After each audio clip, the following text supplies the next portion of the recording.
안녕하세요. 암 생존자 여러분. 충남대학교 병원 마취통증의학과 교수 노찬입니다. 오늘은 암 생존자를 위한 통증 관리의 핵심만을 말씀드리겠습니다.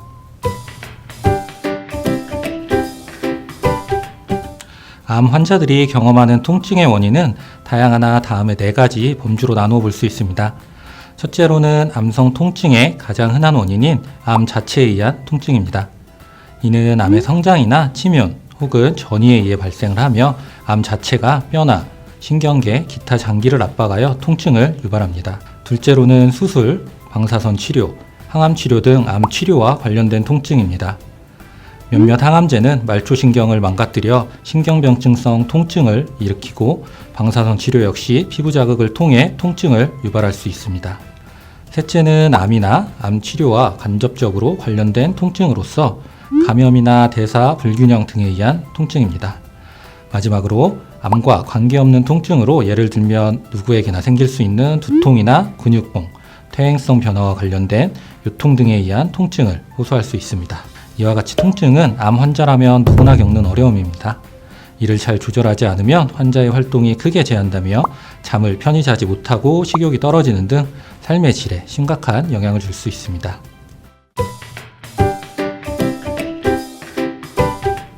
수술 후의 통증은 대개 급성 통증으로서 수술 부위의 통증과 장 폐쇄, 요 저류 등에 의해 통증을 호소할 수 있습니다. 암의 유형과 수술법에 따라서 통증의 양상이나 예후가 다르기는 해도 수술로 인한 통증은 시간이 지남에 따라 점차적으로 감소하여 대부분 완치됩니다.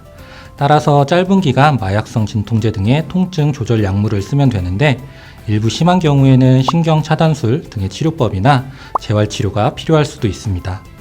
하지만 3개월 이상 일상생활에 지장을 주는 통증이 지속되는 경우 통증 전문의의 진찰을 통해 원인을 찾는 것이 필요합니다. 항암치료와 관련된 통증으로는 항암제 주입 시 정맥 경련, 화학적 정맥염에 의한 혈관 통증이 발생할 수 있으며 항암제 독성으로 인해 점막염, 근육통, 관절통, 위장장애 등이 발생할 수 있습니다.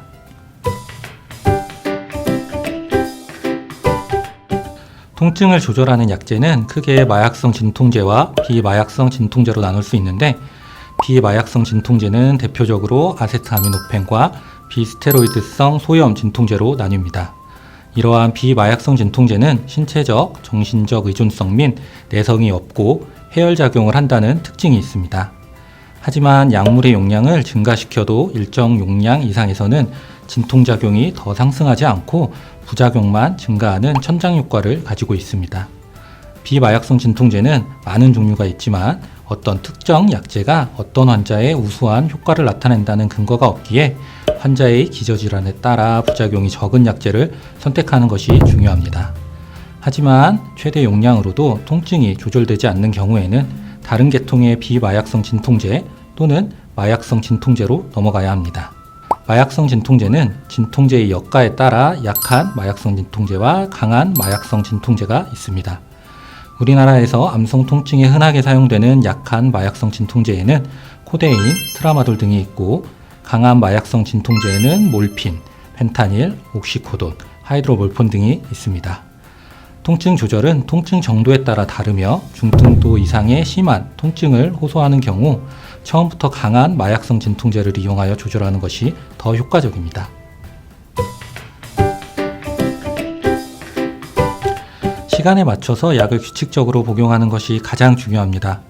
마약성 진통제는 지속형 제제와 속효성 제제로 나눌 수 있는데 지속형 제제는 시간에 맞추어 규칙적으로 복용해야 하는 약제로서 24시간 내내 일정하게 혈액 중의 진통제 농도를 유지시켜주는 역할을 합니다. 속효성 제제는 약이 흡수되어 효과가 나타나기까지의 시간이 빠르지만 약효 시간은 짧은 약제입니다.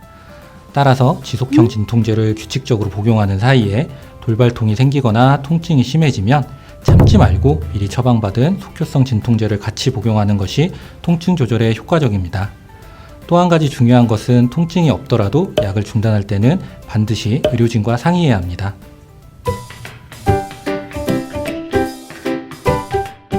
마약성 진통제의 사용으로 인한 부작용으로는 변비와 진정작용이 제일 흔하고 그 외에 구역, 구토, 호흡 억제, 입마름, 요저류, 가려움증, 수면장애, 성기능장애, 신체 의존성 등이 발생할 수 있습니다. 이 중 변비의 경우 내성이 생기지 않으므로 예방적 대변 완화제 투여를 통해 변비의 발생 및 그 정도를 줄이려는 노력이 필요하지만 이외에 진정과 졸림, 구역, 구토 등의 부작용은 시작 초기 또는 증량 시에 발생하고 빠른 시일 내에 적응을 하여 증상이 사라집니다. 물론 장기간 사용하게 되면 많은 분들이 걱정하시는 내성과 신체적 의존성이 발생할 수 있습니다. 그러나 이것이 마약 중독을 말하는 것은 아닙니다. 또한 통증이 있는 환자에서 마약 중독은 아주 드문 일입니다. 따라서 통증이 심한데도 불구하고 마약성 진통제 부작용에 대한 염려 때문에 약 복용을 거부할 필요는 없습니다. 통증의 정도에 따라 적절한 마약성 진통제 처방 및 용량 조절이 된다면 중독과 부작용을 줄이며 암성 통증을 효과적으로 감소시킬 수 있습니다.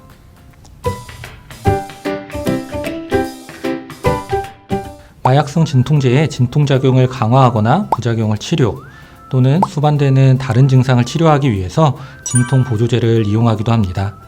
각각의 통증의 양상에 따라 약물을 처방하게 되는데 예를 들어 저리거나 찌르는 듯한 통증을 호소하는 신경병성 통증이 동반되는 경우 항우울제나 항경련제를 같이 사용하는 것이 매우 효과적입니다. 때때로 약물의 계통이 우울증이나 경련에 쓰이는 약이기에 가끔 오해하는 경우가 있습니다.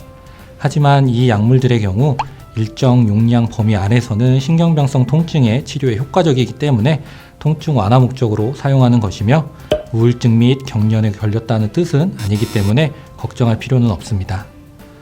부작용으로는 입마름, 어지러움, 졸음, 변비 등이 있으며 갑자기 일어설 때 현기증이 올 수 있습니다. 이외에 항구역 및 항염, 식욕 촉진, 항불안작용 등의 효과가 있는 스테로이드나 신경이완제, 항히스타민제 등의 병용 투여가 도움이 될 수 있습니다.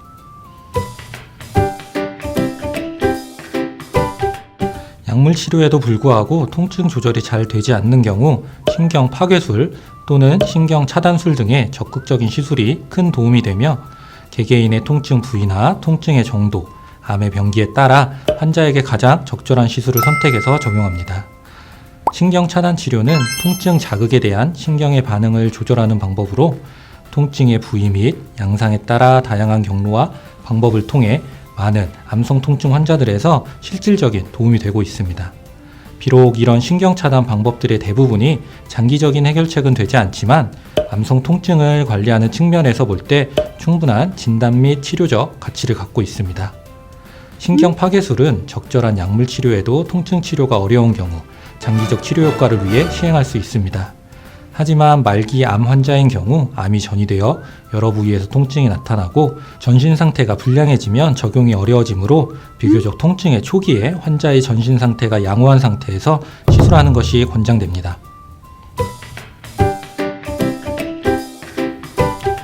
통증을 조절하는 보조요법에는 심호흡, 이완요법, 상상요법, 기분전환, 마사지나 지압, 찜질 등 다양한 요법들이 있습니다. 이러한 보조요법은 진통제의 효과를 높이고 불편한 증상을 완화할 수는 있지만 약을 대신하지는 못합니다. 따라서 적절한 약물요법과 함께 보조요법을 시행하는 것이 통증 조절을 위해 효과적입니다.